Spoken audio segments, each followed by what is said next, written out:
Muy buenas tardes. Bienvenidos a esta webinar de Ciclo de Emprendedores. Soy Paco Isidro, director de Programas de Finanzas y Control de Gestión, y estamos en la octava de las 10 sesiones que tenemos programadas dentro de este ciclo, que, como sabéis, organizamos dentro de Alumni, la Asociación de Antiguos Alumnos, que es un espacio, pues donde como sabéis, ofrecemos a nuestros antiguos alumnos la posibilidad de, de formarse, ¿no?, en un área tan interesante y tan necesaria, ¿no?, como es el emprendimiento, ¿no? Este ciclo de emprendedores, que es una iniciativa de esta asociación, que ofrece además otras áreas de servicio, como son el desarrollo profesional, el networking y otra serie de beneficios y descuentos que ya conocéis. En esta sesión, que como os decía al principio es la octava, y a la que hemos titulado El cliente desde el principio, adquiere, activa, factura y retén, nos vamos a centrar, como en su propio título indicamos, en las técnicas de adquisición, activación, facturación y retención, ¿no? Y recomendaciones, ¿no?, para llegar a todos esos objetivos del cliente en la startup, ¿no? Como siempre, nos acompaña nuestro emprendedor, nuestro maestro de emprendimiento de cabecera, ¿no?, Álvaro Cuesta, que tiene un magnífico aspecto después de las vacaciones. Se nota el verano del sol, ¿no? Se nota el verano. Y al que le Gracias, damos, hombre. como siempre, una calurosa bienvenida, y el que nos va a llevar hoy de la mano de este siempre interesante tema, haciendo, me decía, ¿no?, un repaso de lo que hemos visto en sesiones anteriores, y además contándonoslo, con un ejemplo real, ¿no?, con un ejemplo vivo de una de las startups que él produce, ¿no?, que él dirige en su compañía, ¿no?, Food in Sonar the Ventures, Box. Food in the Box. Como siempre, podéis dirigirnos vuestras preguntas a través de Twitter utilizando el hashtag #EmprendeAE.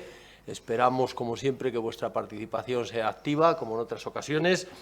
Os damos las gracias y la bienvenida una vez más, y a partir de aquí, Álvaro, la audiencia es tuya. Gracias. Pues muchísimas gracias, como siempre, por esas tan calurosas presentaciones.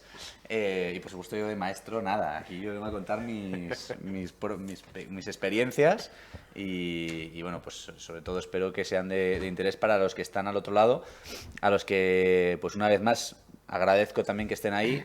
En todas las latitudes del mundo y en todos los horarios, así que como siempre, buenos días, buenas tardes y buenas noches a quienes nos están escuchando, tanto en directo como en diferido. Incluso me he enterado que ahora hay como también audio sesiones o algo así, o sea que se suben algunas partes donde solo escuchas la parte del audio, o sea que para mí es como una tortura escucharme mismo una hora y media, encima sin verme, en fin, no sé cómo. Quien no esté escuchando, pues oye, enhorabuena por haber aguantado.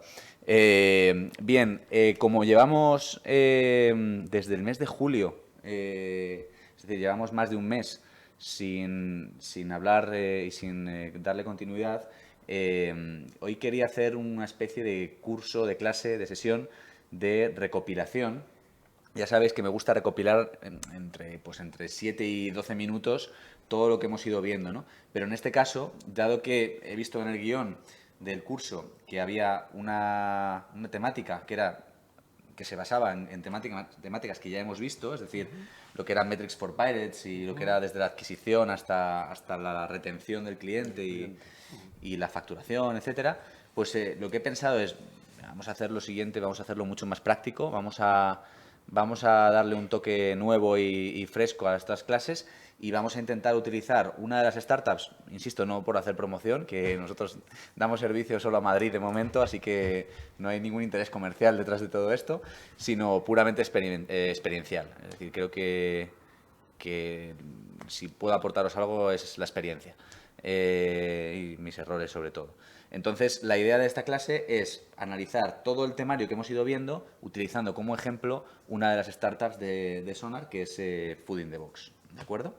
Así que haremos esa recopilación. Como nunca me me suelo preparar las clases con un guión, espero eso, estar a la altura de vuestras expectativas y que os resulte de interés. Y os vuelvo a decir además eso, que por favor que participéis a través del hashtag EmprendeAE. Me comentabas que a lo mejor tenías que marcharte en unos minutos. Sí, porque tenemos actividad académica Claro. en EAE, también ha vuelto Efectivamente, la hemos vuelto actividad. de vacaciones.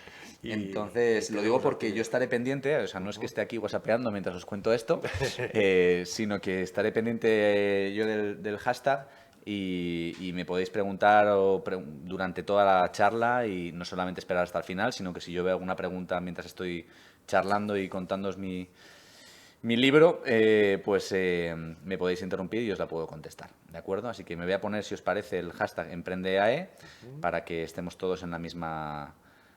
Aquí, en la misma página. Ya está. Fantástico. Perfecto.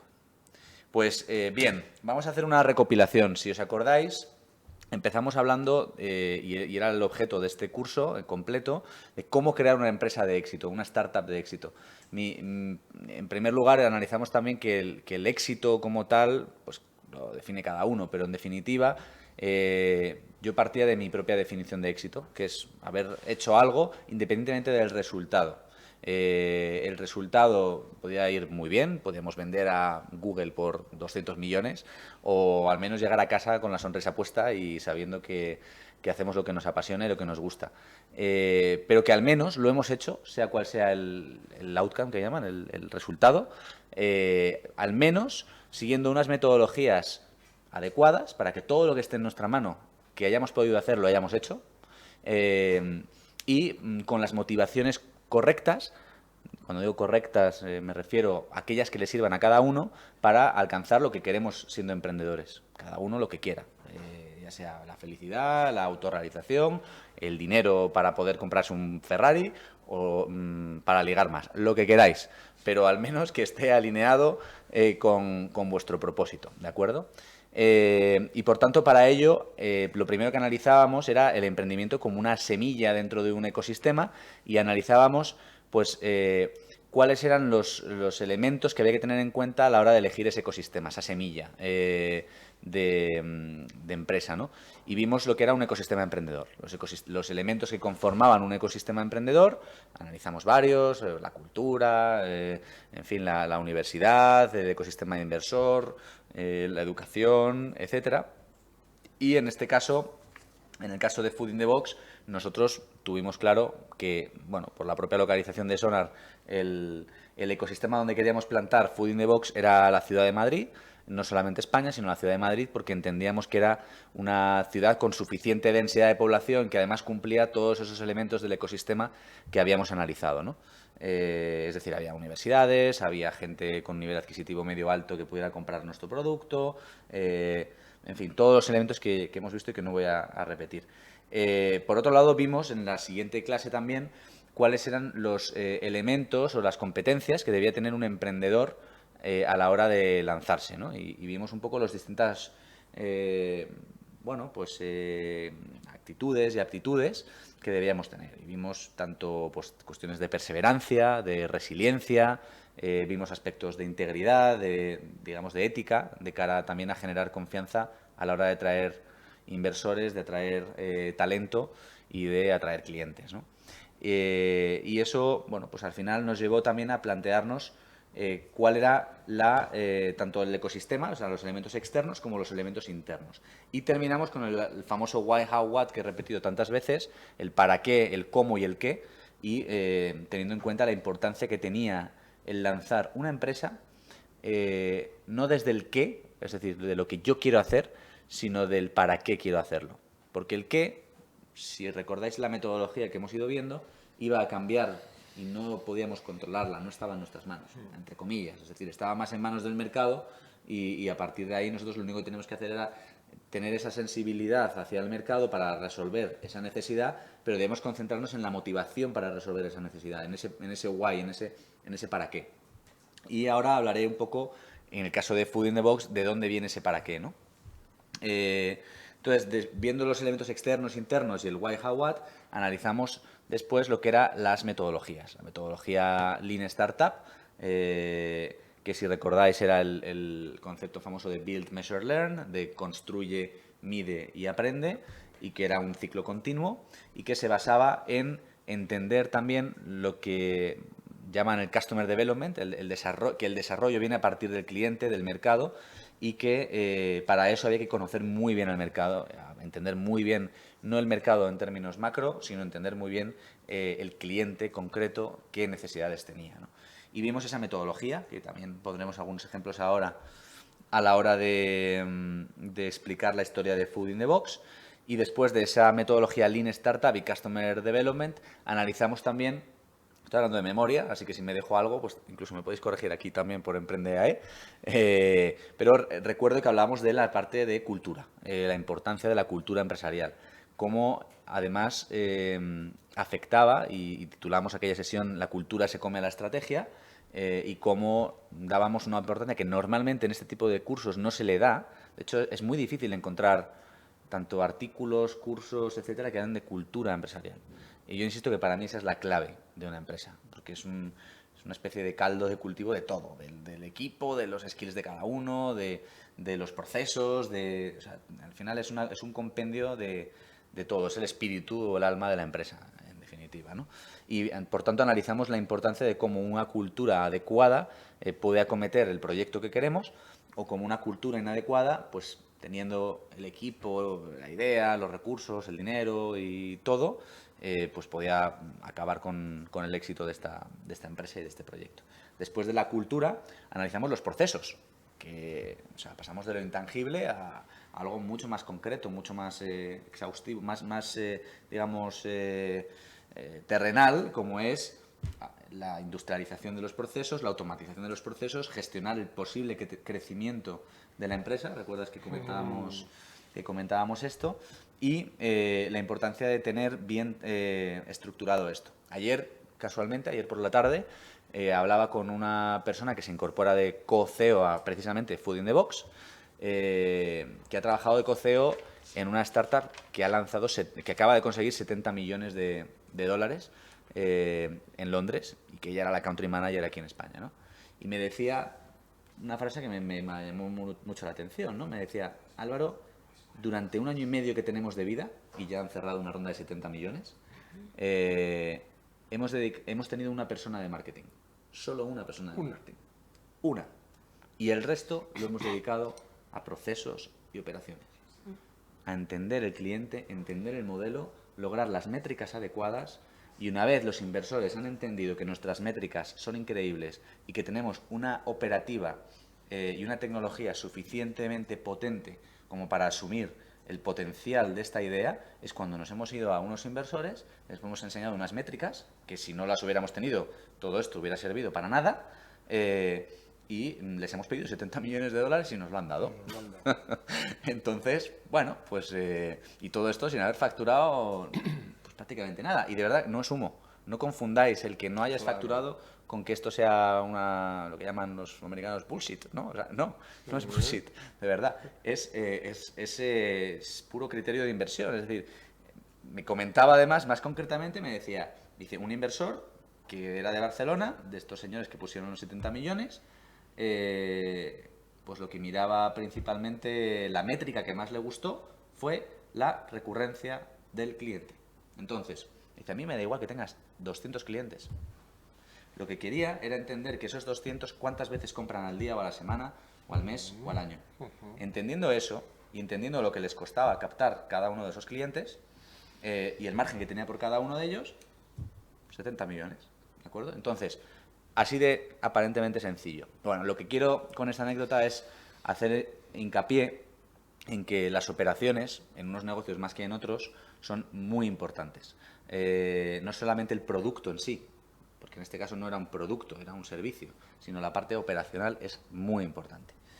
Después de ver ese bloque dedicado a las operaciones, vimos cómo era importante no solo eso, sino lo que era la adquisición de clientes y las métricas. Y analizamos durante un par de sesiones, por eso hoy sería una tercera y sería demasiado reiterativa hablar solo de ello, pues todo el ciclo de adquisición de cliente. Es decir, lo que llamábamos en su momento, si os acordáis, el grito de ataque de los piratas, que era AR, pues ese acrónimo y esa regla mnemotécnica era adquisición, activación, retención, revenue y referral. Bueno, pues ese AARRR, eso que llaman de Metrics for Pirates, métricas para piratas, que llamaban, lo vimos en profundidad, y hoy vamos a ver algunos ejemplos de lo que hemos hecho en Food in the Box para que veáis un poco la aplicación práctica de todo eso, ¿no? Y ya a partir de ahí, pues después de este criterio, dedicamos una última sesión, creo recordar, a la tracción. Un concepto de crecimiento que ya, digamos, una vez habías validado tu modelo, pues ya habías logrado ese término tan etéreo que se llama tracción, que era como escalar tu negocio de una manera adecuada, digamos, y creciendo en clientes de una manera casi exponencial. Y analizamos distintas técnicas sobre cómo generar y potenciar esa tracción. Las próximas 2 sesiones, para tenerlo claro también, van a ir principalmente sobre aspectos más financieros, de los que bien conoces tú y podrías dar la clase tú y yo seguro que estar al otro lado. algo nuevo escuchamos, ¿eh? Bueno, hombre, entonces es que será una barbaridad. No, seguro que no. Entonces, bueno, además de eso, explicaremos dentro de lo que se pueda la importancia del exit, ¿no? De cómo vender la empresa para aquellos emprendedores que contemplen el exit como su motivación a la hora de montar una empresa, es decir, terminar vendiéndola. Hay gente que no tiene que venderla y no tiene por qué ser, ni mucho menos, el destino de toda empresa, ¿vale? Lo único es que seamos honestos. En fin, muchos inversores lo que quieren cuando meten su dinero es que haya un éxito. O sea, eso es así. Entonces, bajo esas normas, contaré pues, cómo generar la valoración de una empresa, qué criterios tener en cuenta, qué tener en cuenta en un pacto de socios cuando negocias con un inversor y también cómo hacer lo que llaman un elevator pitch, esa presentación, que bueno, me gustaría teneros a todos delante físicamente para que hiciéramos una prueba para practicarlo, pero intentaré que dentro de lo que es este curso tan a distancia, tan frío en los medios, pues hacerlo lo mejor posible. Así que, como habéis visto, hemos hecho un repaso general, en este caso 10 minutos, creo que ha sido, sí. del presente, del pasado, del presente y del futuro. Y vamos a darle cuerpo con algo muy concreto. Food in the Box, ¿de acuerdo? Food in the Box, lo primero que hay que entender es el origen. ¿De dónde viene Food in the Box? Food in the Box viene de una de las startups de Sonar Ventures, de mi productora de startups, y en su momento nace de una motivación concreta de una de las emprendedoras con las que trabajábamos en Sonar.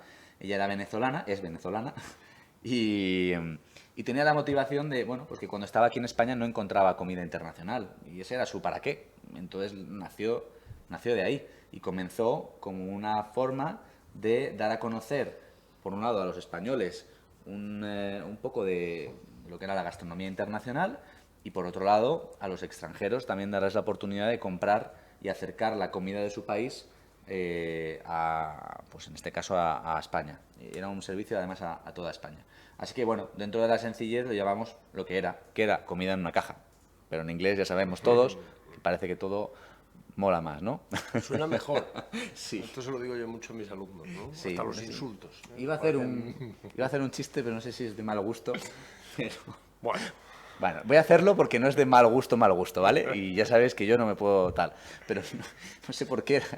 Una cosa es Peppa Pig y otra cosa es Peppa la cerda. Peppa la cerda, ¿no? Y es que suena de otra... Es que es así. Es que es así, lo siento mucho. Sí, así es. Por eso te decía yo que los insultos son menos insultos. Exactamente. Pero bueno, perdonad la broma. El caso es que lo llamamos Food in the Box y lanzamos el proyecto, ¿no? Y ese era nuestro para qué en aquel momento, ¿de acuerdo? A partir de ahí entendimos que había que aplicar una metodología. Nosotros teníamos una hipótesis, es decir, nosotros no empezamos con el qué, como habéis visto, queríamos transformar el concepto de gastronomía internacional, ¿no? Y para eso, pues nosotros una cosa es lo que nosotros quisiéramos, otra cosa es lo que quiera el mercado. Entonces formulamos lo que ya habíamos analizado en su momento, que era el método Lean y es el contraste de hipótesis, ¿no? Es decir, la formulación de un experimento. Ese experimento tenía que ser consecuencia de una hipótesis previamente formulada, que era nuestro para qué, ¿no? Es decir, la gente quiere esto, quiere acceder a gastronomía internacional y comprarla y recibirla en su domicilio. Y para ello haremos ese experimento y analizaremos las métricas. Y eso hicimos. Nuestra hipótesis estaba bien formulada. El experimento, ¿cómo lo hicimos?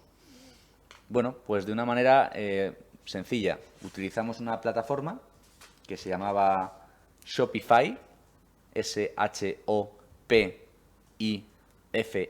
shopify.com, que era gratuita para en el plan en el que lo contratamos, era muy fácil de parametrizar, tardamos un fin de semana en crear el concepto y dijimos, bueno, oye, vamos a hacer un modelo, como se trata de comida, que no nos cree un problema de gestión de stock, de inventario, de operaciones, ¿no?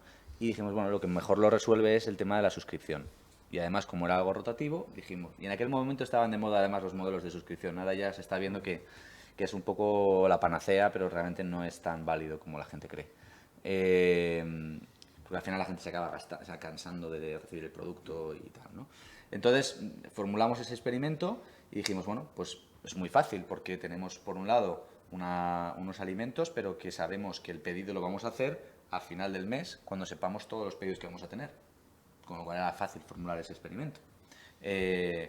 Una vez tenemos todos los pedidos, tenemos ya el trato con los proveedores, simplemente los traen en un día, hacemos el picking y el packaging todo el mismo día y hacemos el envío todo el mismo día, con lo cual, desde el punto de vista de modelo de negocio era perfecto. Solo faltaba que la gente lo quisiera, pequeño detalle, ¿vale? Entonces, ese fue el experimento. Vimos que había interés, lo lanzamos, hicimos lo que llaman un ghost product, es decir, hicimos una caja que todavía pues no teníamos, no existía. Simplemente hicimos el primer país, recuerdo que fue Francia, y lo que hicimos fue ir al Corte Inglés, a unos supermercados aquí españoles, y con los 20 pedidos que tuvimos, pues nos gastamos un dinero, y de hecho nos costaba dinero, hasta la próxima. Nos costaba dinero el poder... o sea, perdíamos dinero en cada caja, básicamente. Entonces, bueno, ahí continuamos. Esas 15, 20 cajas nos dieron la sensación de que había algo interesante detrás.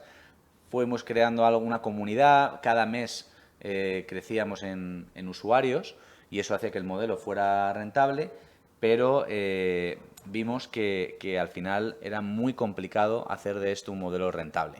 Por una razón, porque vimos que el público objetivo, y eso es lo que nos decía el experimento que habíamos hecho y las métricas que estábamos haciendo, ¿no? Vimos, por un lado, que el público objetivo era muy limitado. Es decir, la mayor parte era gente que lo quería utilizar en lugar de para una suscripción, para un caso y una ocasión especial. O bien para un regalo, o bien para una cena muy concreta, pero no quería ese modelo de suscripción. Entonces, al final, con los 2 euros que teníamos de margen por caja, o vendías a un cliente durante un año o aquello no salía rentable. Tenemos 2, 4 euros por caja. Por otro lado, vimos que cada mes teníamos que negociar con un proveedor distinto porque eran países distintos y eran importadores distintos.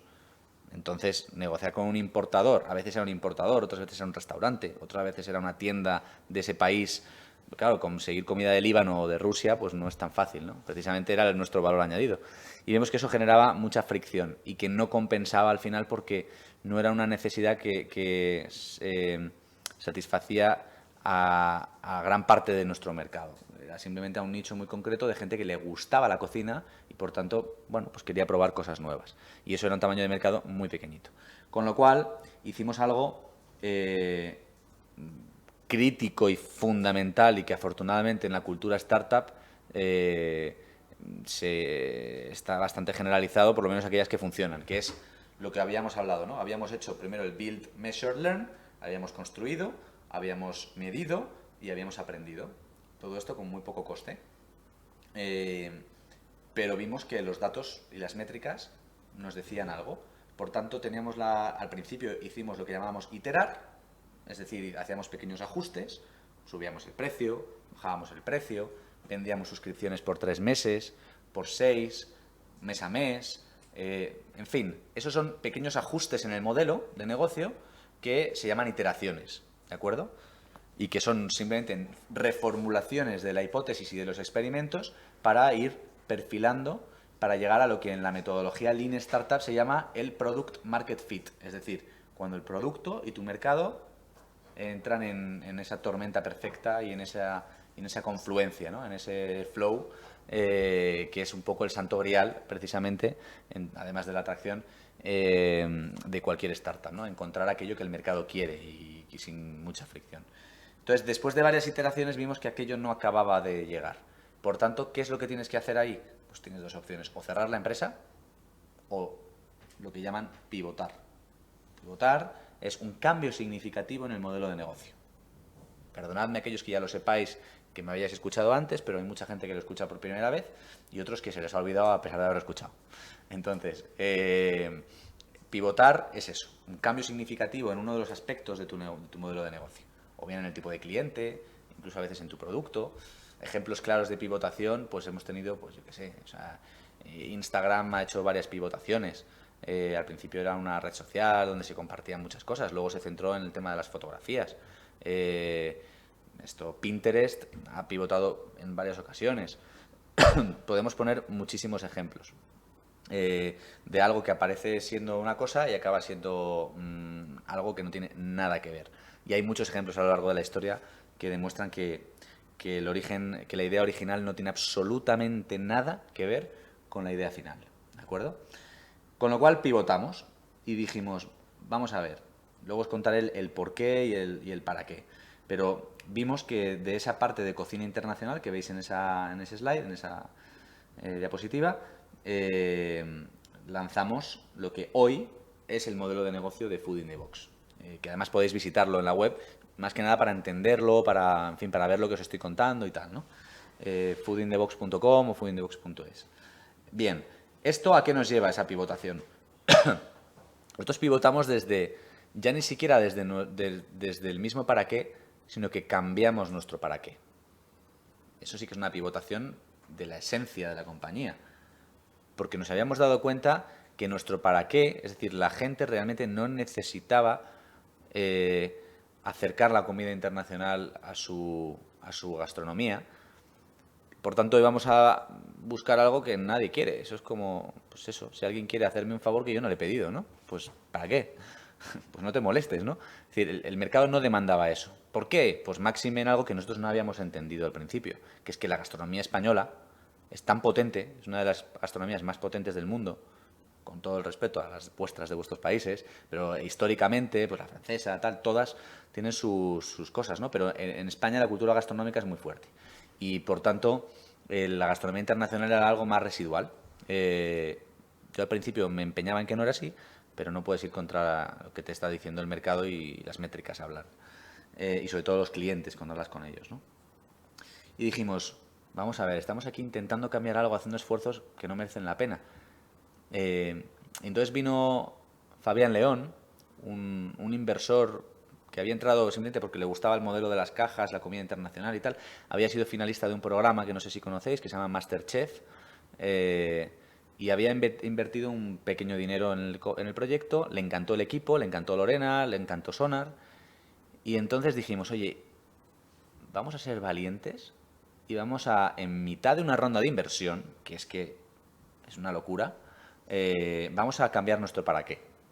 Y nos fuimos a la Sierra de Madrid, a la montaña, nos encerramos ahí un fin de semana y dijimos, ¿qué queremos realmente cambiar en el mundo a través de la gastronomía? Y entendimos, de forma clarísima, que vimos que el mayor problema en el mundo que existía relativo a la gastronomía era que la principal causa después del tabaco de muerte en el mundo son los malos hábitos alimenticios. Y entendíamos que, o bien pues por riesgo cardiovascular o problemas en fin, derivados del colesterol, de las grasas, del sedentarismo también, obviamente, pues vimos que, bueno, que ese era un problema a resolver. Y después, analizando en el por qué ocurría eso, vimos que la principal causa era porque la gente ya no cocinaba en casa. Y vimos que en los países donde se cocinaba en casa, las tasas de obesidad, no necesariamente cocina light, sino simplemente comida normal, como las de vuestras casas de toda la vida. Simplemente con eso y el hecho de comer más despacio, de cocinar lo que tú te vas a comer, de esa cultura gastronómica, pues todo eso reducía las tasas de obesidad y de riesgo cardiovascular. Y dijimos, oye, ¿y si ayudamos a que la gente cocine? ¿Cómo podemos hacer eso? Y al principio llegamos a una hipótesis. Lanzamos una hipótesis que era, simplemente vamos a hacer de la cocina un juego. Y quisimos hacer una app donde tú fueras ganando puntos por hacer recetas y tal, pero no había ni caja ni comida. Hicimos el experimento y vimos que no era suficiente. Que la razón por la que no cocinamos, supongo que los que me estáis escuchando estaréis de acuerdo, no era solamente por un tema de que fuera más aburrido o no, sino que era un problema que tenía muchas causas. Y dijimos, la única manera de afrontar este problema es montando algo mucho más complejo, mucho más difícil, pero atacando todos los problemas a la vez, todas sus causas. Vimos que el problema era, por un lado, la pereza, por otro lado, la falta de tiempo, por otro lado, que la gente generalmente ya no sabe cocinar, sus padres ya casi no les enseñan. Por otro lado, vimos que, además de la pereza, la falta de tiempo, es que comprar comida en un supermercado al final te sale más caro que comer fuera en muchas ocasiones, porque no te digo un restaurante de lujo, pero sí ir al supermercado para hacer una receta tienes que comprar muchos ingredientes de los que acabamos tirando estadísticamente más del 40% de lo que compramos.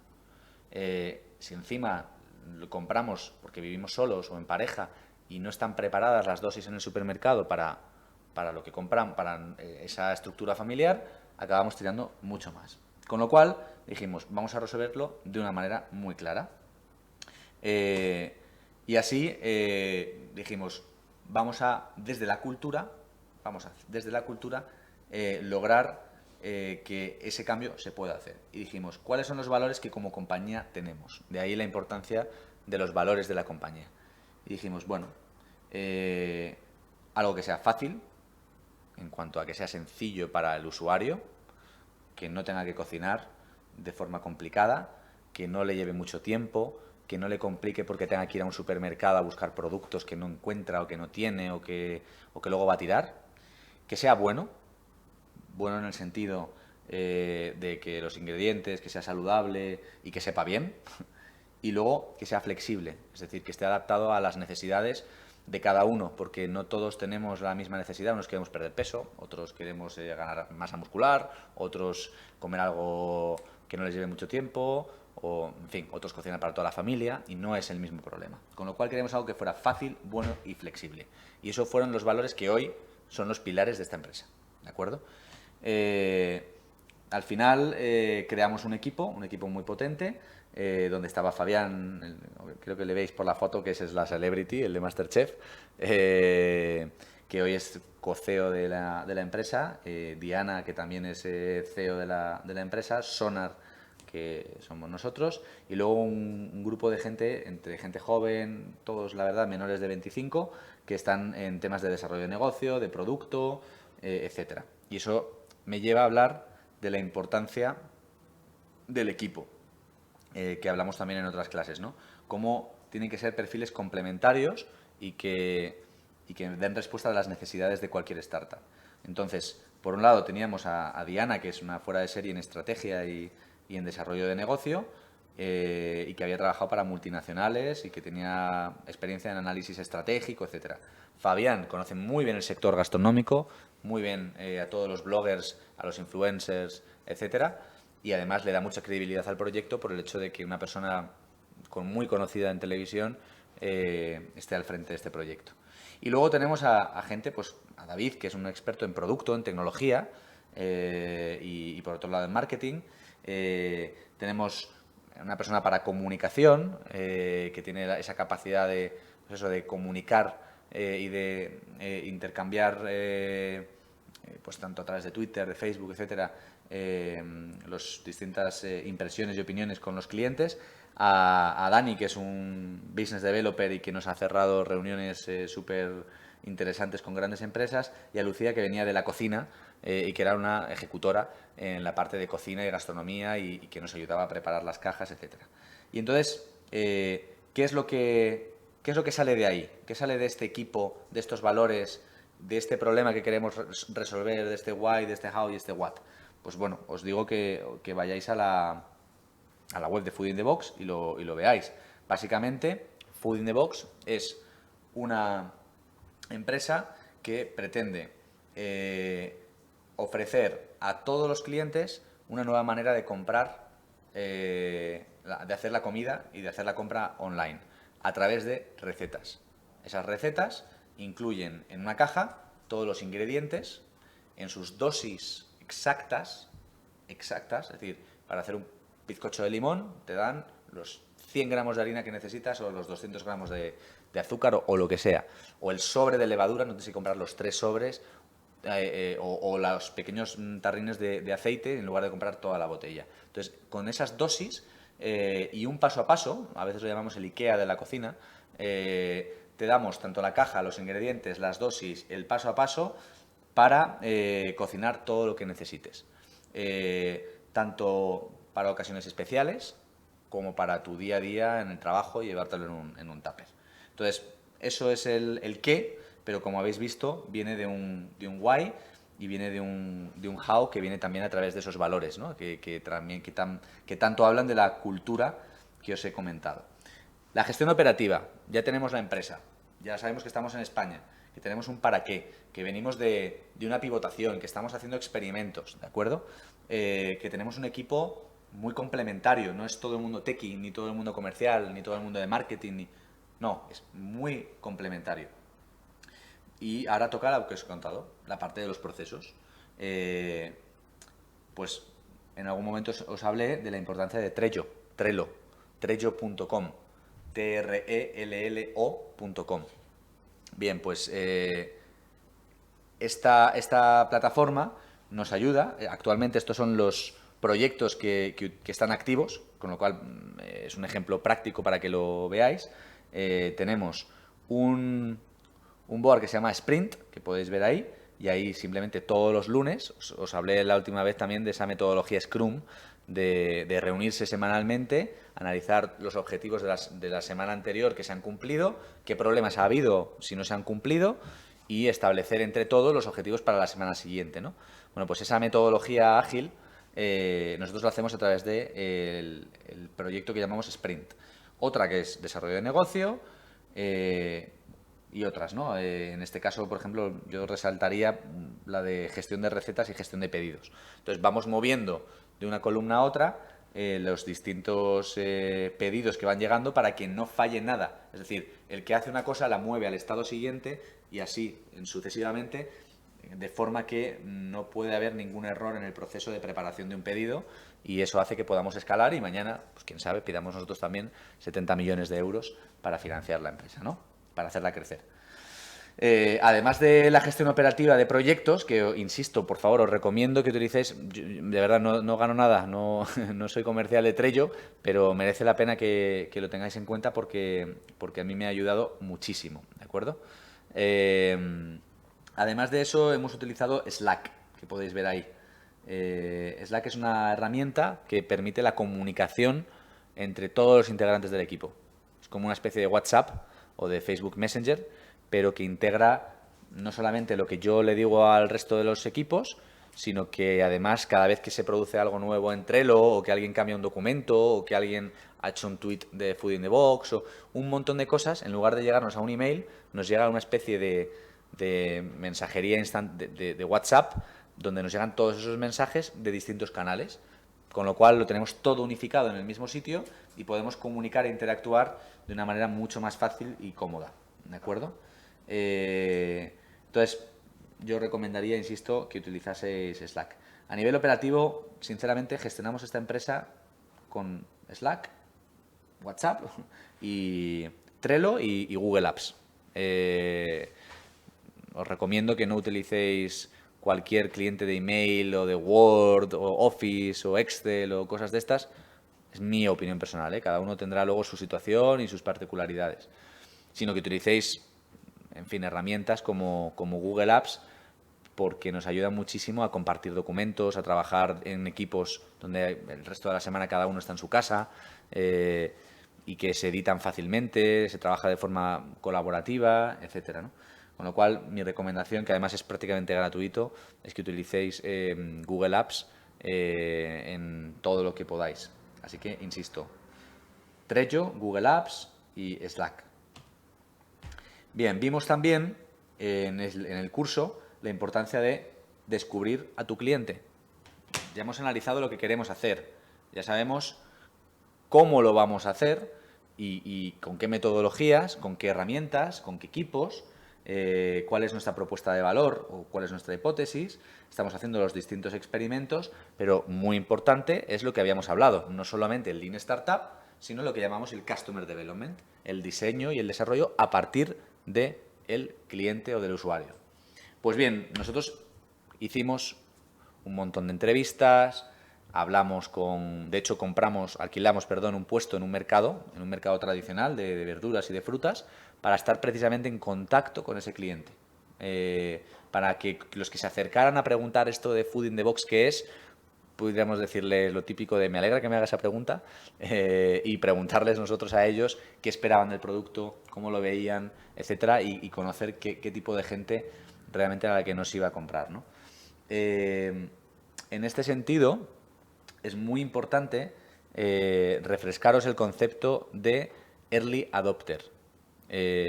Vimos en los cursos anteriores que hay un concepto muy interesante que se llama la curva de adopción de la tecnología, ¿no? Cuando lanzas un nuevo producto o un servicio al mercado, sobre todo algo tan disruptivo como esto, que es hacer que la gente, en lugar de ir al súper a comprar manzanas, peras, lechuga, tomate y pasta, vaya al súper y compre un solomillo Wellington, unas lentejas con chorizo, unas arepas o lo que sea, ¿no?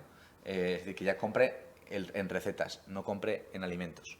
Ese cambio de lo que llaman de mindset, ¿no?, de paradigma o de concepto, no todo el mundo lo va a aceptar de la misma manera y en el mismo momento, como cuando lanzas un smartphone. O sea, al principio, solamente aquellos que llaman innovadores o los early adopters son los que te lo compran porque están deseando que llegue algo nuevo y probarlo y a ver qué tal. Y además ser cool y contárselo a sus amigos. Pues ese es el perfil al que hay que atacar cuando tenemos pocos recursos y poco tiempo.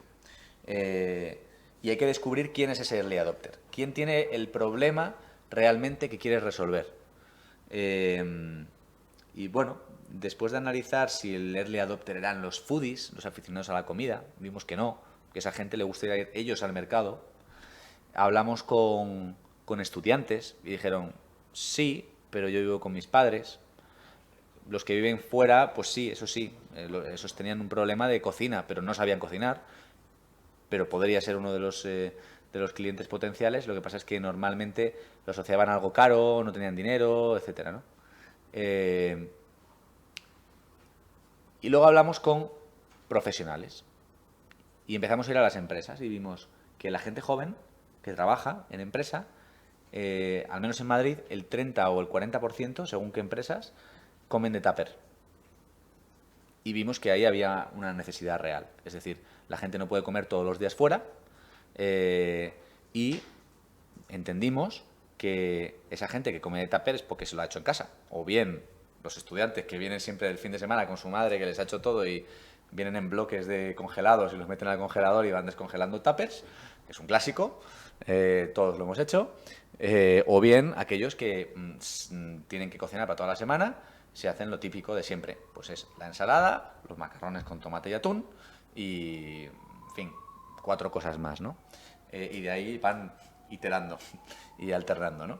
Entonces eso obviamente vimos que era donde estaba la oportunidad. Y vimos que dentro de ese segmento había lo que llamamos un concepto, había 2 conceptos, ¿no? Uno lo que llamábamos el late millennial, no sé si sabéis lo que es un millennial, pero es lo que llaman ahora la gente joven, que va desde los 17, 18 a los 35, que tengo yo, y ya estoy ahí al poste. Pero yo sigo siendo un late millennial, así que al menos, oye, me siento tranquilo por seguir siendo un late millennial. Y vimos que los late millennials era gente que tenía nuevos hábitos de consumo, pues que cuando salen de viaje van en Airbnb, no van a un hotel. cuando van transportando, cuando van en la ciudad, van en Uber o aquí en España en Cabify o que piden el taxi desde una app.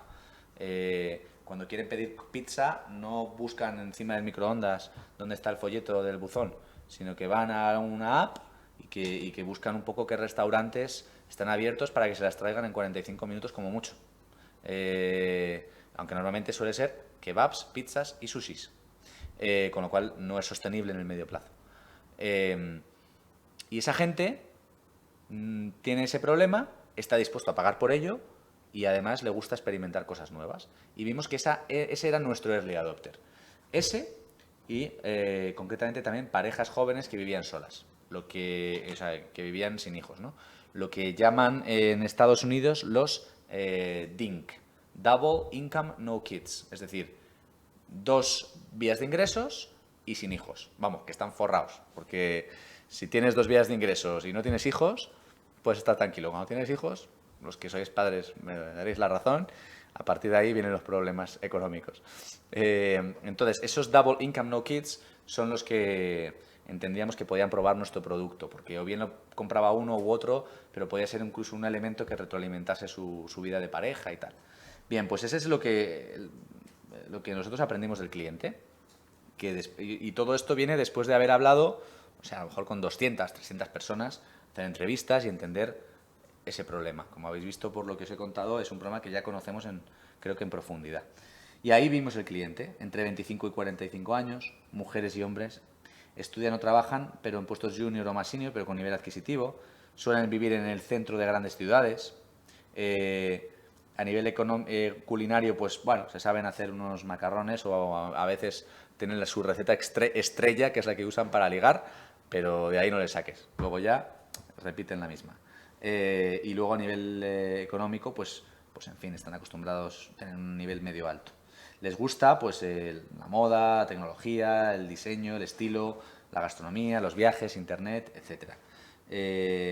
Y es el 30% de la población de Madrid, por ejemplo, con lo cual es un tamaño de mercado mucho mejor que el que teníamos antes, que eran foodies que necesitaban comida internacional y que iban a pagar todos los meses por algo que costaba 25 euros. No sé, quizá no era la solución adecuada. Vimos dentro de esa metodología que lo importante era entender cuál es el problema, no partir de la solución. De ahí que en esta metodología que hablábamos del Lean Startup cobrase especial importancia esto del Customer Development y del Customer Discovery, ¿no? Y que por tanto antes para entender el problema tenías que hacer lo que era el Customer Discovery, que era entender quién era tu cliente, hacer entrevistas, conocerlo y ver realmente su contexto, ¿no? Y para eso vimos que había distintas herramientas. Estaban los mapas de empatía, que eran buscarlo en Google o buscarlo en las charlas anteriores, pero eran una forma de representar al cliente como si fuera, pues eso, como lo que llamábamos construcción de personas, ¿no? O sea, como si fueran personajes de una serie que te estás inventando una hipotética vida y que te ayuda a entender realmente qué es lo que quiere, ¿no? Entonces, nosotros creábamos a un personaje que era Juan y decíamos, pues Juan tiene 28 años, trabaja en Coca-Cola, vive con su novia desde hace un año y vive en las afueras, pero le gusta probar cosas nuevas y traer amigos a casa, yo qué sé. Entonces, entendíamos un poco su contexto para ver, pues si una cosa es el producto o la solución que nosotros le proponíamos y otra cosa es que eso fuera una app o que fuera una aplicación o que fuera una web solamente. Si nuestro personaje hubiera sido una persona mayor, pues a lo mejor la app no hubiera sido el medio adecuado, ¿no? Entonces, entender todo ese contexto de nuestro cliente es muy, muy, muy importante. Vimos que en el contexto de ese cliente, el problema que existía de verdad y que buscábamos solucionar era, pues eso, que no tenemos tiempo, que nos da pereza, que no tenemos tiempo para ir al supermercado, pensar en qué vamos a preparar, buscar los ingredientes, cargar con las bolsas de la compra, en fin, que tenemos muchos compromisos sociales, que a veces que no podemos ir a casa a comer, que derrochamos muchísimo, que al final tiramos mucha comida a la basura, con lo cual al final acabas por no comprar y comprar de un día a otro, de un día para otro, con lo cual tampoco puedes cocinar grandes cosas. que no sabemos cocinar bien, en fin, y que además pues tenemos alguna alternativa mucho más barata a veces en la calle, ¿no? O sea, y tenemos además muchos estímulos de publicidad que nos están martilleando con la compra por impulso de comida, ¿no? Ese es el problema real. Definimos la hipótesis, creamos una nueva web también con Shopify, que es una herramienta que, insisto, os recomiendo. Para crear este producto mínimo viable que hablábamos en las clases anteriores, el producto mínimo viable, como sabéis, es, habiendo definido nuestra hipótesis, aquel producto que es mínimo y que es viable. No, el producto mínimo viable es aquel que permite validar la hipótesis principal que queremos demostrar, por decirlo de alguna manera, pero que tenga las funcionalidades mínimas y, por tanto, que no nos suponga ni tiempo, ni dinero, ni esfuerzo a la hora de construir. Hay casos, hay empresas que yo he creado productos mínimos viables con lo que llaman una landing page, una página de aterrizaje. Para eso os recomiendo, por ejemplo, Instapage. Insta, P-A-G-E, page, instapage.com. Hay muchas. Esta es la que yo uso y funciona muy bien. Otras veces es bueno crear un producto mínimo viable simplemente con un WordPress, diciendo que haces algo. Cuando la gente dice, vale, me interesa, voy a dejar mi email para que me avises cuando esté listo, entonces tú ya puedes entender si realmente tu hipótesis se valida o no.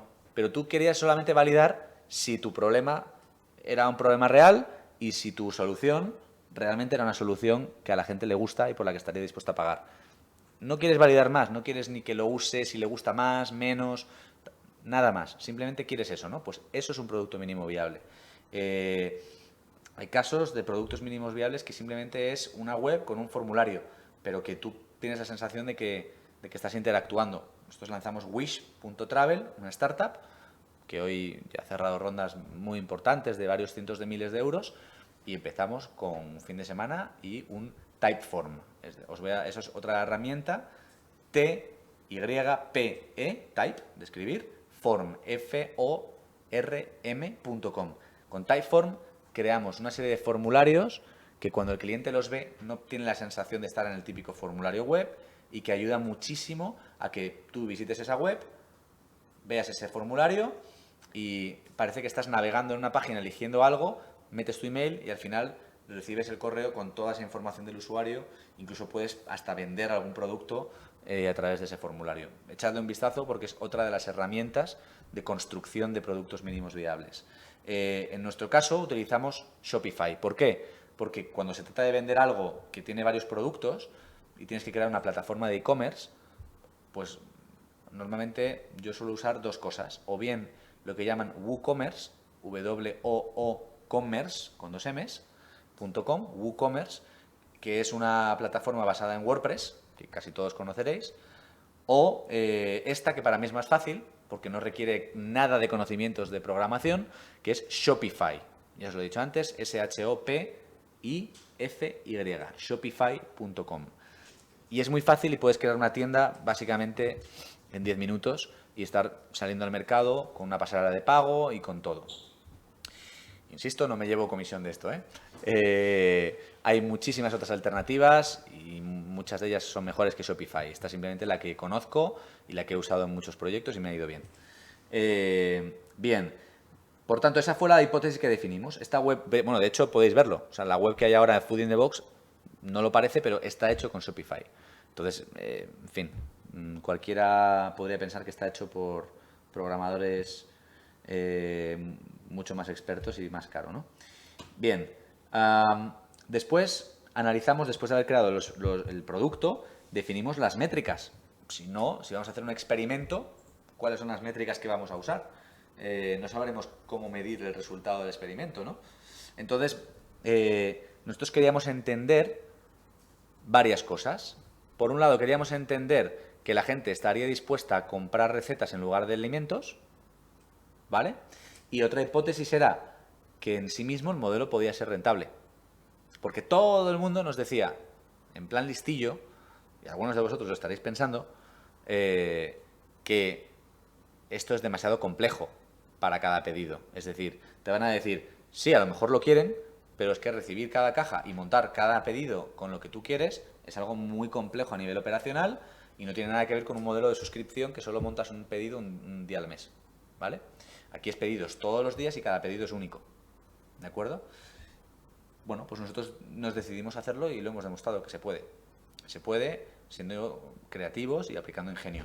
Y hoy la media de preparación de un pedido es de 4 minutos aproximadamente. Ahí pone 3, pero hay que añadirle el sourcing, el búsqueda de alimentos, y tardamos 1 minuto de medio por pedido en buscar los alimentos. ¿Por qué?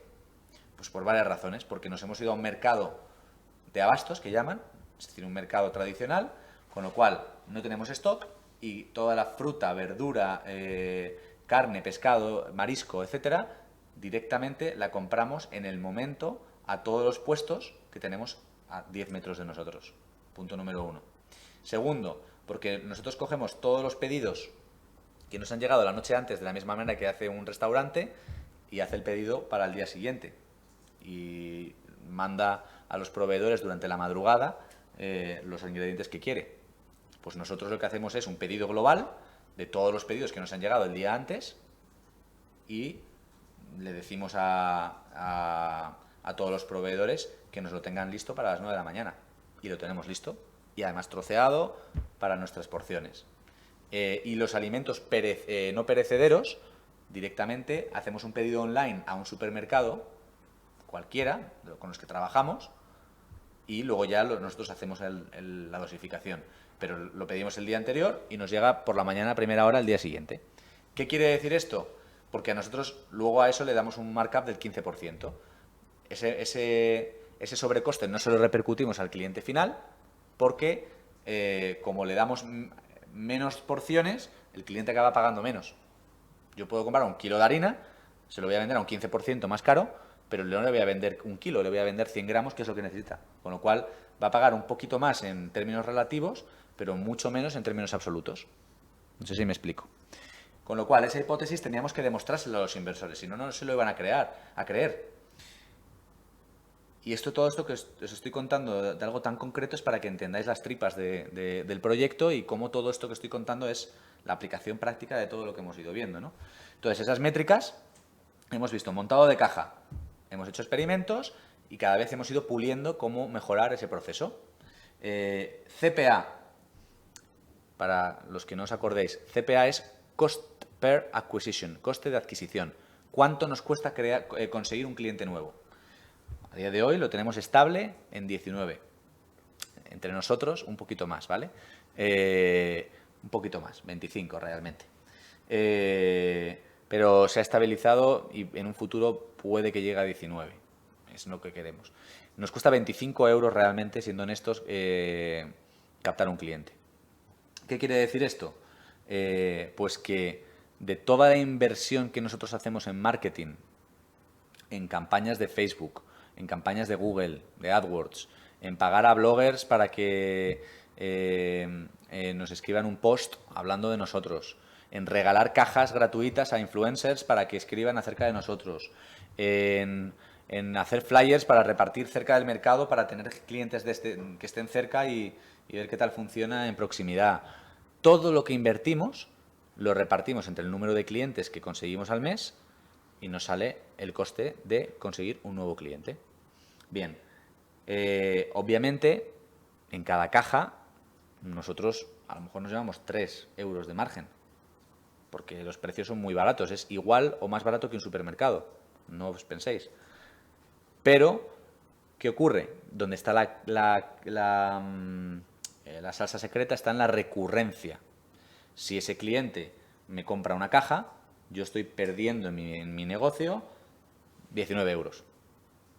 Si ese cliente me compra 2 cajas, estoy perdiendo 13 euros. Si me compra 5 cajas, me estoy empezando a quedar igual que como estaba, porque lo que le he ganado de beneficio es lo que me ha costado conseguir como cliente.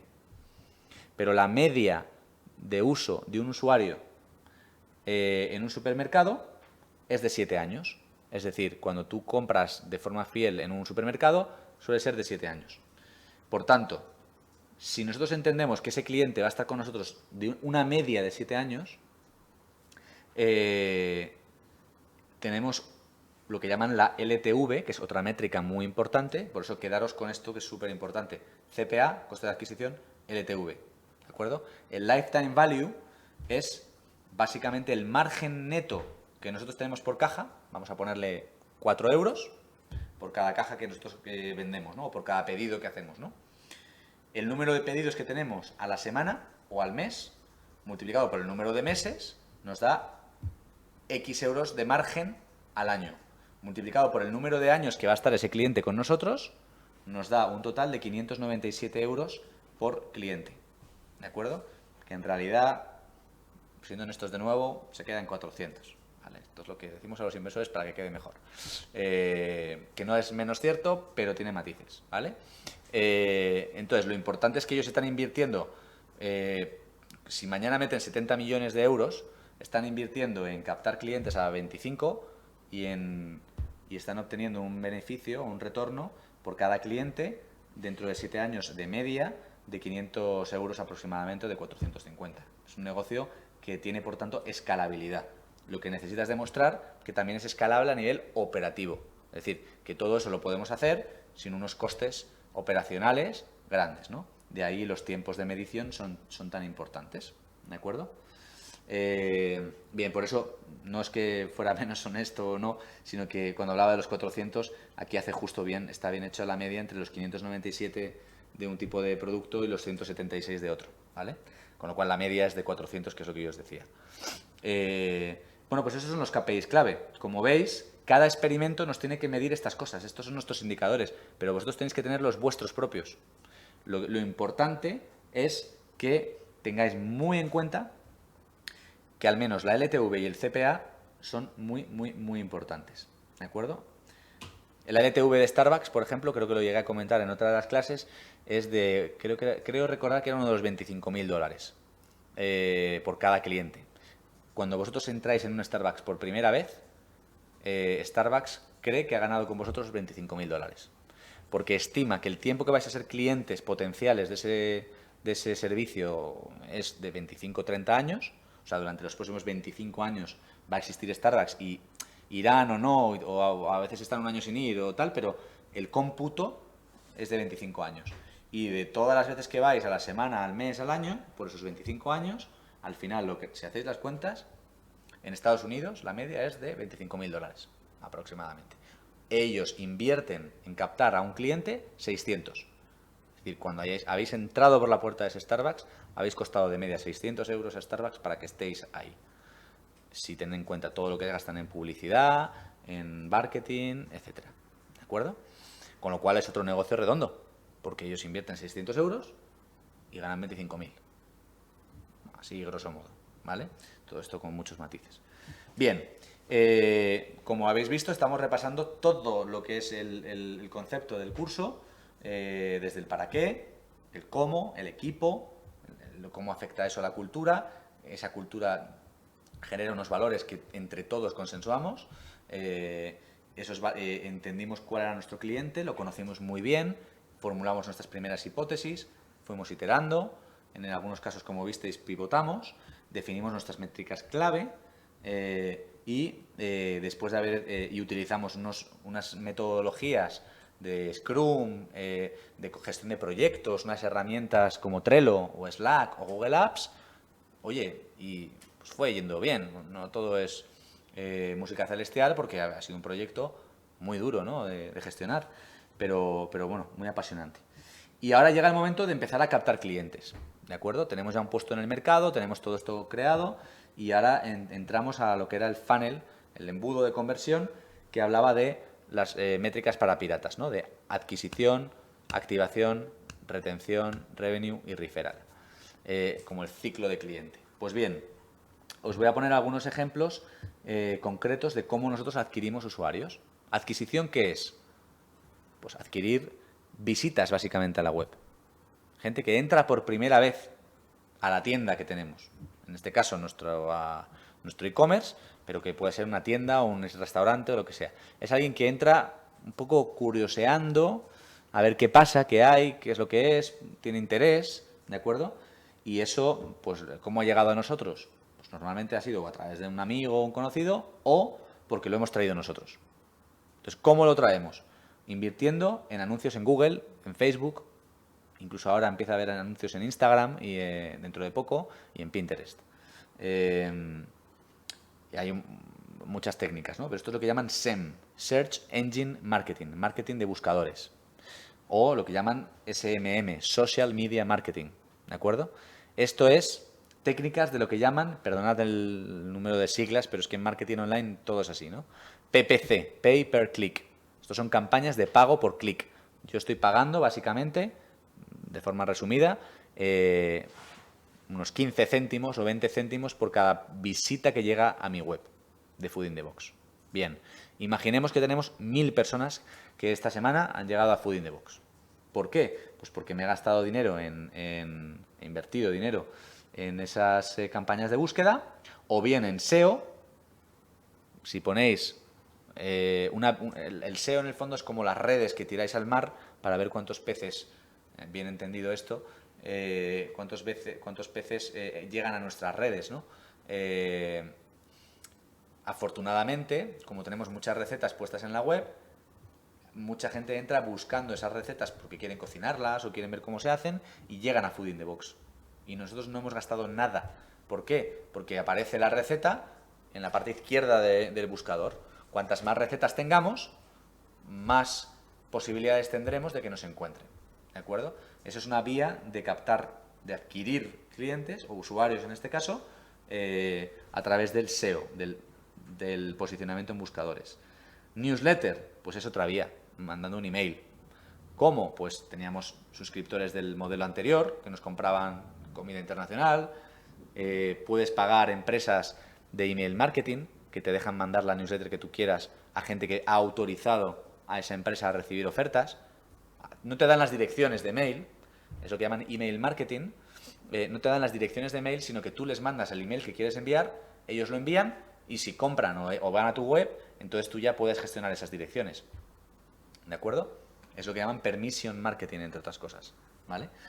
Otra forma de captar, de adquirir visitas, es lo que llaman el performance marketing, marketing de resultados, que se empieza a trabajar mucho ahora.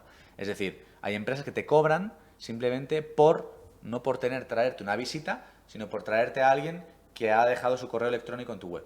Y en lugar de cobrarte 15 céntimos, te cobran 1 euro por cada persona que se inscribe en tu web. Entonces, eso no quiere decir que sean clientes, son potenciales clientes, pero te cobran 1 euro por ello. La cuestión es si eres capaz de lograr que, por ejemplo, en mi caso, pues 25 de cada 25 personas que se suscriben, una acabe comprando y siendo cliente. ¿Vale? Otra vía de captación es los medios de comunicación. Yo recomiendo que esa es la más barata y la que más credibilidad genera. Tanto los medios como la parte de bloggers y la parte de generación de contenidos. ¿De acuerdo? Para mí, por mi experiencia, es la forma más efectiva para una empresa que empieza que gastándose en buscadores y en publicidad y en AdWords y en tal. ¿Vale? Es decir, pues escribiendo en un blog que creéis vosotros, lanzando notas de prensa con productos y servicios innovadores. Todo eso son visitas que llegan a vuestra empresa y que luego ya veremos si se convierten en clientes o no. ¿De acuerdo? Y otra parte son los partnerships con empresas. Y eso es muy importante. En el desarrollo de negocio está infravalorado en el mundo de las startups. La gente piensa que esto se trata de la gente en una startup con un futbolín, un césped artificial, un sofá, una canasta pequeñita, la bicicleta aparcada y vamos a hacer campañas de Google y de Facebook. Y esto no es así. La realidad es que hay que aplicar uno de los principios del Lean Startup que llaman Get Out of the Building. Ya os lo conté en alguna ocasión. Sal del edificio. Hay que ir afuera, hay que ir a la calle, hay que ir a hablar con el cliente, hay que cerrar acuerdos con partners y por tanto el desarrollo de negocio es muy, muy, muy importante a la hora de captar visitas. Os pongo ejemplos. En el caso de Food in the Box, un acuerdo importante fue con Ticket Restaurant. Ticket Restaurant es una empresa que te hace cheques que dan las empresas a sus trabajadores para pagarles las comidas y las pueden utilizar en restaurantes. Pues ahora mismo, y ahora ya les dan una tarjeta Ticket Restaurant. Pues llegamos a un acuerdo y entonces todos los usuarios de Ticket Restaurant que quieran pueden utilizar su tarjeta de Ticket Restaurant o sus cheques para pagar en Food in the Box. Con lo cual, en lugar de tener que ir al restaurante de abajo, pueden utilizar ese dinero que les da la empresa para hacer la compra de casa, en base a recetas. Es más sano y la empresa siente que invierte en lo que llaman wellness corporativo, reduce absentismo, etc. Bueno, pues eso es un acuerdo estratégico. Pero al final, ¿qué nos ha traído? Visitas a la web. ¿Cómo? ¿Gastando en pago por clic? No. Con un acuerdo y 2 reuniones. ¿Vale? Entonces, no subestiméis la importancia de los acuerdos estratégicos. Son muy importantes. Otra cosa es que esos acuerdos no te dan una idea realmente de... No te ayudan a entender realmente las métricas de tu negocio. Por eso, hay veces que es importante hacer esas campañas de Facebook. Porque a la hora de hacer experimentos, imaginaos que somos científicos, necesitas controlar las variables. Entonces tú dices, mira, me voy a gastar 100 euros este fin de semana en poner un anuncio a esta gente de este perfil, de esta edad, que les guste esto, etcétera, con este mensaje. Y además voy a poner este mensaje y otro mensaje distinto. Y voy a ver cuál de los dos funciona mejor. Y voy a ver si la gente quiere esto. Esto no lo haces con un acuerdo de desarrollo de negocio, lo haces con experimentos. Y en ese sentido es muy bueno el pago por clic para hacer este tipo de experimentos porque vas a tiro hecho. ¿De acuerdo? Esto es en la parte de adquisición. Seguimos con el tema de adquisición. Aquí podéis ver ejemplos. Por ejemplo, esto es un post patrocinado en la parte izquierda. Cocinar nunca había sido tan fácil. Food in the Box te manda los ingredientes exactos que necesites para preparar recetas y te enseña cómo hacerlas. Y entonces, bueno, lanzamos esa campaña, vemos cuál era el resultado, probamos distintos públicos objetivos, distintas edades, distintas zonas de Madrid, distintas propuestas de valor, si lo importante era la sencillez o era el tema gastronómico. En fin, todo eso nos va dando métricas y nos trae visitas a la web, ¿de acuerdo? Y luego otra vía de adquisición, como veis ahí en la foto, es el mercado. Creamos un puesto, negociamos con el dueño del mercado para que nos dejara unos meses gratis para hacer el experimento y convocamos lo que llamábamos un show cooking, un evento donde Fabián, que es celebrity, viene y enseña a cocinar. Bueno, pues eso son visitas, no a la web, sino a la tienda, pero también es adquisición. Activación. Una vez han entrado a la web, queremos que lo más probable, de hecho estadísticamente, un cliente, antes de convertirse en cliente, ha visitado 6 veces tu página web. No os penséis que esto es entrar a la web y comprar, ¿de acuerdo? Ha tenido que verlo una media de 6 veces, ¿de acuerdo? Y ha tenido que recibir un impacto de tu anuncio en varias ocasiones. Por eso la publicidad existe y por eso se basa en impacto y repetición. Impacto y repetición. Bien, pues para eso hay varias técnicas. Esto es lo que llaman la activación, ¿de acuerdo? La primera técnica, ¿cuál es? Pues que si has venido a mi tienda y te vas a ir, pues, al menos esto es como cuando conoces a una chica o un chico que te gusta, pero te vas a casa. Pues si esperas que te vuelvas a encontrar con él un día o con ella, pues lo tienes difícil. Pero si le pides el número de teléfono, a lo mejor le puedes mandar un WhatsApp algún día para quedar a tomar un café, ¿no? Pues esto es un poco lo mismo. Imaginaos la activación como que le estáis pidiendo el número de teléfono a la chica, ¿no? O al chico. Imaginaos que estáis pidiéndole su email para decirme, oye, ¿te importa que te pida tus datos que a lo mejor te llamo algún día, ¿no? Pues esto es un poco lo mismo. Para eso es importante que creéis formularios donde le pidáis el email a alguien y a cambio le ofrezcáis algo a cambio. ¿Nosotros qué hicimos? Bueno, pues aquí nosotros ofrecimos un porcentaje del, a veces el 15, el 20% de descuento a todos los que nos dejaran su email. Para que la gente que dijera, mira, no voy a comprar ahora porque además no tengo tiempo, lo estoy viendo desde el iPhone o lo que sea y tal, pero voy a dejar mi email. Pues al menos ya podemos mandarle correos electrónicos. Para eso, MailChimp es una herramienta fantástica que os recomiendo que utilicéis y que es gratuita al principio. Bueno, y al final también si lo usas en pocas cantidades. Pero una herramienta muy, muy, muy importante que os recomiendo es la que veis en la derecha, Perfect Audience. ¿Por qué? Porque Perfect Audience nos permite hacer lo que llaman retargeting. El retargeting es lo que te están diciendo muchos de los expertos que es la clave. ¿Nunca os ha pasado cuando navegáis por internet que veis un anuncio en Facebook y visitáis la web y luego estáis 2 meses que cada vez que os metéis en un montón de webs os sale ese anuncio de forma permanente? O sea, lo veis muchas veces. Eso es lo que llaman retargeting. Es decir, es un sistema que permite que combinando Twitter, Facebook, webs de Google AdSense, etcétera, tú puedas mostrar un mismo banner al mismo usuario, porque ya se queda la cookie en tu ordenador, a ese usuario, de manera que tienes muchos impactos en muchas ocasiones y al final acabas, de alguna manera o de otra, sin llegar a abrasarle, acaba entrando en tu web y acaba comprando. O acaba entrando en tu web, se va, pero sigue viendo el anuncio, con lo cual sigue acordándose de ti. ¿De acuerdo? Entonces otro día que te necesita, a lo mejor sí compra. Hoy no, pero a lo mejor mañana sí. Ese retargeting es muy importante y la plataforma que conozco para ayudaros en esto de forma sencilla es Perfect Audience. Si tenéis alguna duda también os puedo por email contar alguna cosa en alvaro@sonarventures.com. Tengo recursos sobre retargeting que os puedo enviar. ¿De acuerdo? Bien, retención. Es decir, ya tenemos la visita, ya ha llegado a nuestra web, ya tenemos su email, ¿de acuerdo? Pero queremos mandarle más emails o directamente queremos que ya siendo cliente pues vuelva a serlo. De ahí la recurrencia que habíamos hablado antes, ¿no? La importancia y el elemento clave de estos modelos es la recurrencia.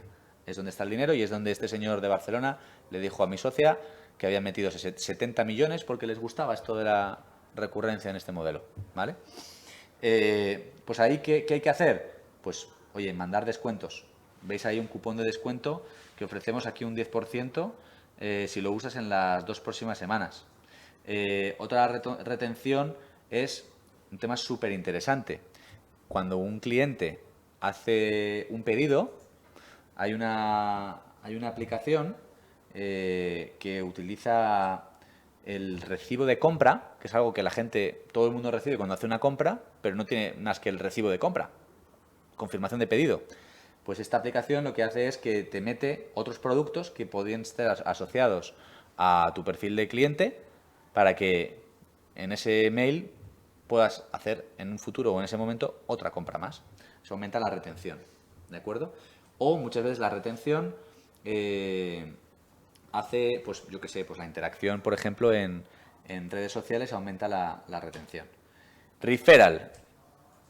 Ya tenemos, ya es cliente, y ahora queremos que nos recomiende a alguien, o no es cliente, pero queremos que al menos nos recomiende a alguien. De hecho, la gran parte de las empresas que funcionan es porque tienen un sistema de referrals potente que les da viralidad, ¿vale? El sistema de recomendaciones. ¿Qué hemos hecho? Por ejemplo, en este caso hemos hecho concursos o aplicaciones que por ejemplo, te dan, tú le puedes mandar a cualquiera de tus amigos $20 de descuento, 20 euros de descuento, y además te damos 10 por cada cliente nuevo que traigas. Nos estamos gastando 30 euros en el fondo, que es lo que nosotros gastamos como coste de adquisición, ¿vale? Es lo que nos cuesta captarte como cliente. Pero es que luego ya vas a estar con nosotros, estadísticamente hablando, una serie de tiempo y una serie de veces, ¿no? Y ahí pues compartir en Facebook, etcétera. Para eso hay otras técnicas.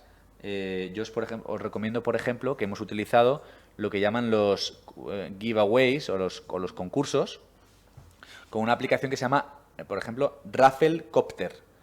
Raffle, R-A-F-F-L-E, Copter, C-O-P-T-E-R.com, Rafflecopter. Te permite hacer concursos en Facebook de una manera súper sencilla y sin grandes presupuestos. Bien, lo más importante al final, esto va de revenue, es decir, de conseguir ventas e ingresos, ¿no? Tanto en reducción de costes, en nuestro caso, en el caso de Food in the Box, lo que hicimos fue que los ingresos no vengan solamente del cliente, sino que hablamos con grandes marcas que nos patrocinasen las marcas, ¿no? Las cajas, metiendo sus propios ingredientes de forma gratuita, y entonces ganábamos todos. Pero bueno, el revenue al final son ofertas, la manera que tú tienes de cómo conseguir que el cliente acabe comprando. Y la manera de que acabe comprando es con descuentos. Y entonces nosotros hicimos muchos descuentos a clientes a través de lo que os he contado antes, de newsletters, En la web hemos puesto también descuentos y eso hace que al final logremos lo que llaman el CTA, la Call to Action, la llamada a la acción, porque tú puedes ver una tienda muy bonita, pero si no hay algo que te impulse a comprar, es muy difícil que acabes haciéndolo. ¿De acuerdo? Y al final ya hemos visto que las métricas han funcionado, nosotros ya hemos tenido clientes por esas vías, que les hemos activado a través del retargeting o a través el porcentaje de descuento para que se metan en nuestra newsletter. Les hemos ayudado a que nos recomienden, pues dándoles incentivos para ello, con concursos, con el tema del dar 20 euros a uno y 10 a otro. Y luego hemos conseguido que compren, pues o bien con emails específicos o bien con llamadas a la acción, con descuentos. Y ahora, ya que tenemos un modelo validado, estamos en plena fase de expansión. Entonces, lo que hemos hecho es comenzar a plantearnos las distintas ciudades, principales capitales del mundo en las que podríamos ir. En lugar de crecer a través de España, como hay menos densidad de población en las ciudades pequeñas, vamos a París, Londres, Singapur, Nueva York, etc. Entonces empezamos, nuestro modo de expansión es aplicando también las metodologías Lean. ¿Qué quiere decir esto? Que yo yo no voy a crear mi producto, en este caso no voy a lanzarme a un país hasta que no tenga validación del mercado. ¿Qué quiere decir esto? Pues que voy a hacer experimentos en distintas ciudades, gastándome a lo mejor 400 euros por cada ciudad para hacer ese experimento, y voy a probar mi misma propuesta de valor en 15 ciudades distintas. Y 15 ciudades que encajan con el perfil que busco. No voy a hacer experimentos a lo tonto, ¿no? Y entonces probamos en varias ciudades. Y aquellas ciudades donde entendamos que el mercado responde igual o mejor que Madrid, es donde nos vamos a plantear abrir un puesto de Food in the Box con toda la parte operacional ya creada. ¿De acuerdo? Y una vez detectada esa ciudad, lo que vamos a intentar es llegar a un acuerdo con un gran supermercado de ese país para que los alimentos que nos hagan falta para esas recetas nos los dé ese supermercado y ganemos todos. ¿Vale? Con lo cual volvemos a utilizar la misma técnica que hacemos para vender, la utilizamos para salir al exterior. No hagáis lo que hacen casi todas las empresas, que es el típico error de tengo dinero, me voy a expandir y monto una oficina en ese país. O peor aún, contrato a un country manager que no conozco, que no sabe, no conoce la empresa, no tiene nuestra cultura y le decimos que él solo abra el país, ¿no? Eso tampoco funciona. Para internacionalizar una startup lo mejor es, como digo, primero detectar que esa demanda desde tu lugar. Yo ya he conocido muchos casos de startups que cerraron una ronda de inversión, abrieron en 4 ciudades y en 6 meses cerraron en las 4. Y lo que hicieron fue contratar gente de esos países en Madrid y operar en la expansión desde Madrid. Y eso es lo que hoy en el mundo startup tiene más sentido. Luego ya en un futuro, cuando ya has abierto ese mercado, es cuando ya tienes a un country manager, pero sobre un mercado que ya conoces y con unas métricas que ya conoces. ¿De acuerdo? Ya terminando, ¿qué es lo siguiente? Ahora es ir a una ronda de inversión. Nosotros ya hemos ido a varias rondas de inversión, pero estamos en la siguiente. Eso no lo voy a contar ahora, lo voy a contar en la siguiente charla, porque hablaremos específicamente de los criterios de valoración, de cómo conseguir el que nosotros con 200.000 euros de inversión hemos conseguido lo que hemos conseguido, pero que para eso ahora necesitamos 800.000 para ir escalándolo un poquito más. Después iremos a por 2 millones para seguir escalándolo más y después, como mi actual coceo, iremos a por 70 millones para terminar de escalarlo si funciona. Ese es nuestro objetivo. Así que, nada, yo creo que hemos terminado en punto. Yo, por mi parte, encantado de tener 5 minutos de preguntas. No sé si hay preguntas porque no he podido seguir lo que me gustaría el Twitter. Y si no, pues en alvaro@sonarventures.com estaré a vuestra disposición. Suelo contestar prácticamente todo y si en algún email no he contestado, disculpadme, pero estoy desbordado. Así que estoy a vuestra disposición. A ver si hay alguna pregunta. Emprende EAE. Bien. Entonces, tenemos, hace 7 minutos, esto es la EAE. Tips for entrepreneurs, test inversores. Vale, como no tengo a mi amigo hoy, pues no lo tengo que hacer yo solo, disculpadme. Qué importante es conocer bien al cliente, saber cómo piensa, cómo actúa para saber cómo plantearle tu producto. Lo dice Saray Sedel. Lorena Arroyo dice, ¿solo trabajáis con el perfil de cliente que acabáis de mostrar o habéis segmentado vuestro target? Pues Lorena, te digo rápidamente, tenemos segmentados... tenemos segmentado nuestro target, no trabajamos solamente con ese joven profesional, pero es lo que comenzaba antes, hemos empezado por nuestro early adopter, es decir, es el primero que nos va a ayudar a entender el modelo y que luego lo va a ir recomendando, pero porque tenemos pocos recursos. Si disparamos a varios targets, vamos a lanzar mensajes difusos. Es mejor encontrar ese early adopter, de ahí ir creciendo y cuando ya tienes más recursos, ampliar a otros segmentos y obviamente ya a partir de ahí expandirte. Pero cuando lanzas un nuevo producto, siempre es bueno detectar no solamente tu segmento de cliente, sino quién es tu early adopter. ¿De acuerdo?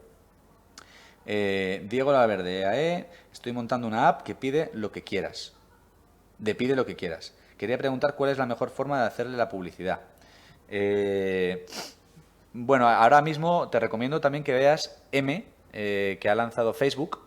Busca Facebook M en Google.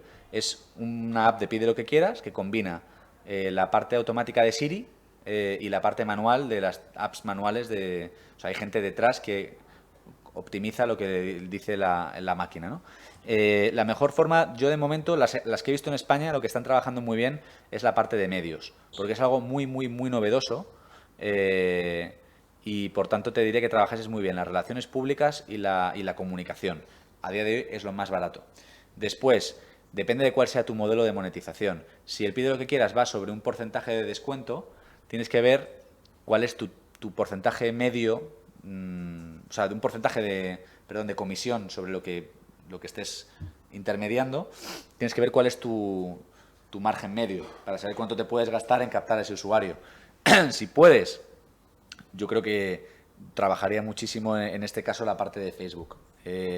Por otro lado, creo que es muy interesante en tu caso, al ser lo que quieras, trabajar lo que llaman el long tail. Es decir, si tú tienes una buena política de SEO, de posicionamiento en buscadores, y de SEM, puedes crear campañas de Facebook o sobre todo de AdWords, que cuando alguien busque cualquier cosa que tú puedes satisfacer en tu sistema, como es lo que quieras, tienes muchísimo, buscaría por aquellas cosas que pida poca gente, pero pondría muchas, como hace eBay o Amazon. Si yo ahora pongo zapatillas para andar por la playa en Google, probablemente me salga un anuncio de Amazon. No sé, a probarlo, a ver. Porque ellos han puesto ese criterio que muy poca gente pondría, pero esa poca gente han puesto no solamente zapatillas de andar en verano o por la playa, sino que han puesto otros 10.000 criterios más. Esos criterios, esos anuncios, son mucho más baratos y por tanto te pueden salir más rentables. Es lo que llaman el long tail, la larga cola. Búscalo en Google y creo que haciendo una campaña de pago por clic de long tail, haciendo una campaña de comunicación fuerte y sobre todo, creo que en tu caso, al ser una app, tiene una potencial viralidad muy fuerte. Si lo que haces es que le incentivas al usuario con descuentos importantes, que puede ser tu propio margen comercial de tus primeros 2 pedidos, pues dárselo al usuario que lo venda por Facebook, o sea, que lo ofrezca a sus clientes, a sus amigos, perdón. Amaya, Food in the Box, Product Market Fit. Este webinar no pinta nada mal por el momento. Gracias, Saray. Vale, bien. Paco Isidro. Yo creo que, más allá del seguimiento de la EAE, que os agradezco muchísimo, y el resumen que ha hecho aquí Francisco Javier Bautista, gracias. Tips for Entrepreneurs, Test Inversores KPIs, Conferencias EAE, fantástico. Y luego el resumen de la EAE Business School y la importancia que dice Saray de conocer bien al cliente. Bien, creo que no hay más preguntas y ya nos hemos ido de tiempo 3 minutos. Así que muchísimas gracias. Espero que os haya sido de interés. Ha sido una repetición de muchos de los conceptos que hemos visto, pero creo que ha sido una aplicación mucho más práctica, más concreta y que nos sirve para abordar las últimas 2 clases sobre ya la parte de Show Me the Money, de cómo conseguir el dinero de los inversores para nuestro proyecto si realmente es lo que queremos. Así que hasta la próxima.